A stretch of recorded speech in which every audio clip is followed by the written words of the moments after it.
You've been grinding for 4 months. 4 months of discipline that would make a monk jealous. 4 months of saying no to every pizza night, every birthday cake, every late-night craving. You've been weighing your food like a chemistry experiment, tracking every calorie like your life depends on it. And you know what? The scale is moving. You've dropped 18 pounds. Your friends are noticing. Your coworkers are asking what you're doing. When you look in the mirror, your face is sharper. Your jawline is finally visible. Your arms have definition you haven't seen in years. Even your back looks leaner. But when you look down at your midsection, when you pinch that layer of fat around your belly, it feels like absolutely nothing has changed.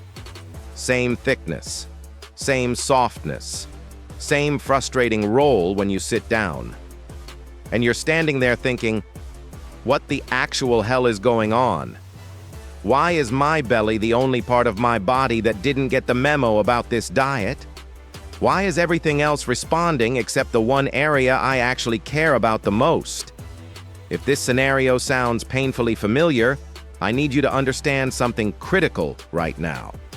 This isn't happening because you're doing something wrong. You're not lazy. You don't need to do more AB exercises. You don't need to cut your calories even lower. Your belly fat is stubbornly clinging on because of specific biological mechanisms that are completely outside your control. Your genetics wrote this script generations ago, and you're just following it whether you like it or not. But here's the thing. Once you actually understand why your belly fat is so ridiculously stubborn, you can stop fighting your biology and start working with it. And that understanding changes everything. So let me break down exactly what's happening inside your body and why your belly fat refuses to leave the party even when everything else already went home. Let me start with a truth that's going to frustrate you, but needs to be said. Your body has a predetermined sequence for where it stores fat and where it loses fat from.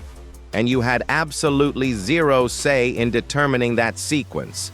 Your parents didn't choose it, your grandparents didn't choose it. It's encoded in your DNA, going back generations, passed down like some cruel family heirloom nobody wanted. Some people are genetically programmed to store fat primarily in their hips and thighs. Lucky them, at least their belly stays relatively flat. Others store it in their arms and upper back. And then there's the majority of us, especially if you're a guy, who are genetically wired to store fat primarily in the abdominal region. Your belly is your body's preferred storage facility. And here's the brutal irony. The areas where your body most efficiently stores fat are also the absolute last areas it will pull fat from when you're losing weight. Think of your body like a massive storage warehouse with different units. Some units are positioned right by the main entrance with simple combination locks, easy access, minimal security. Those are your face, your arms, your calves, your forearms. When your body needs energy because you're in a calorie deficit, it pulls from those convenient units first. It's the path of least resistance. Why struggle to access the heavily secured unit in the back when there's easy energy available up front? But your belly fat? That's the storage unit buried in the deepest corner of the warehouse, behind 3 locked gates, with security cameras watching, guard dogs patrolling, and a security guard named Genetics who only accepts bribes in the form of months of consistent calorie deficit. Your body only breaks into that unit when absolutely everything else has been completely emptied out. It's not personal, it's not punishment, it's just biology following its programming. Now here's where things get really interesting. And by interesting, I mean infuriating. Not all fat cells in your body are created equal. The fat cells sitting around your midsection are fundamentally, biochemically different from the fat cells in your arms, face, or legs. They're engineered to be more stubborn. And there are specific molecular reasons why that nobody talks about. Fat cells have receptors on their surface. Think of these receptors like locks that different hormonal keys can open. There are two main types that matter for fat loss: beta receptors and alpha receptors. Beta receptors are your friend. When hormones bind to beta receptors, they tell the fat cell to release its stored energy. They're like the gas pedal for fat burning. Alpha receptors are your enemy. When hormones bind to alpha receptors, they tell the fat cell to hold on to its stored energy. They're the brake pedal. Now here's the cruel joke that nature played on all of us. Belly fat cells are absolutely loaded with alpha receptors. They have way more alpha receptors than beta receptors. Meanwhile, the fat cells in your arms and face have a much better rati, with more beta receptors. So when you're in a calorie deficit and your body is flooding your bloodstream with hormones like adrenaline and noradrenaline telling all your fat cells to release energy, your arm fat cells are responding enthusiastically. They've got plenty of beta receptors, so they're like, yes, let's go, releasing energy now. But your belly fat cells, they're getting the same hormonal signals, but they're responding sluggishly because they're dominated by alpha receptors that are telling them to hold on tight. It's like having two employees. One is eager and responsive, jumping on every task immediately.